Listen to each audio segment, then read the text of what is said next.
गांव के बाहर गेहूं के लहराते खेतों के बीच एक पुराना कुआं था। इसकी पत्थर की दीवारें सालों के धूप और बारिश से घिस गई थीं, जगह जगह से टूट रही थी। जंग लगा लोहे की बाल्टी उसके पास पड़ी हुई थी, घास फूस से भरी हुई। गांव वाले कुएं के भूतिया होने की कहानियां सुनाते थे। बच्चों को वहां से दूर रहने की चेतावनी दी जाती थी। ऐसा कहा जाता था कि एक बेचैन आत्मा उसमें रहती है, जिसकी दर्द भरी चीखें रात में गूंजती हैं। कुआं रहस्य और डर का स्थान था। गांव वालों का मानना था कि कुआं शापित है।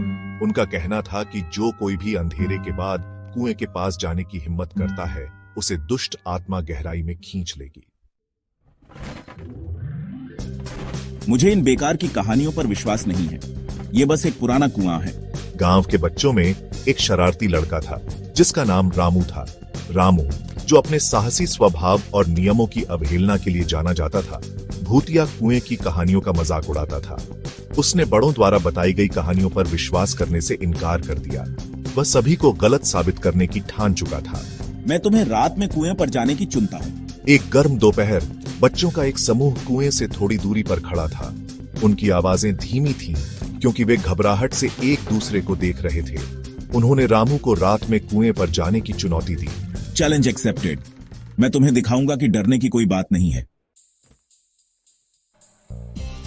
जैसे ही गांव पर अंधेरा छाया, रामू कुएं की ओर रेंगता हुआ चला गया। बेचैनी की भावना उस पर हावी हो गई। पेड़ों से हवा चल रही थी। उनकी शाखाएं भयानक परछाइयां बना रही थीं, जो चांदनी में नाच रही थीं। वह अपने कानों में अपनी ही धड़कन की आवाज सुन सकता था। विस्परिंग, कितना डरावना है। अचानक कुएं से एक सफेद आकृति निकली। रामू का दिल जोर से धड़कने लगा। वह एक आवाज सुन सकता था जो उसका नाम पुकार रही थी। कौन? वहां कौन है?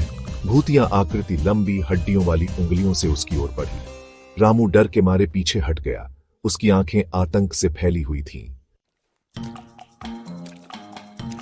जैसे ही रामू मुड़कर भागने वाला था, उसने एक जानी पहचानी हंसी सुनी। लाफिंग पकड़ा गया रामू। यह उसका दोस्त पवन था, जो पास के एक पेड़ के पीछे छिपा हुआ था। उसके ऊपर एक सफेद चादर लिपटी हुई थी। भूतिया आकृति बस पवन था, जो मजाक कर रहा था। लाफिंग, ओ तुमने मुझे अच्छा पकड़ा पवन। अगले दिन गांव के मुखिया ने बच्चों को अपने इर्द गिर्द इकट्ठा किया। बच्चों, भूतिया कुएं की कहानी बस एक कहानी है। यह आपको कुएं के असली खतरों से सुरक्षित रखने का एक तरीका था। बच्चे सुनते रहे, उनकी आंखें समझ से फैली हुई थी। तो ये भूतिया नहीं है? नहीं मेरे प्यारे, लेकिन यह खतरनाक है। हमेशा सावधान रहो।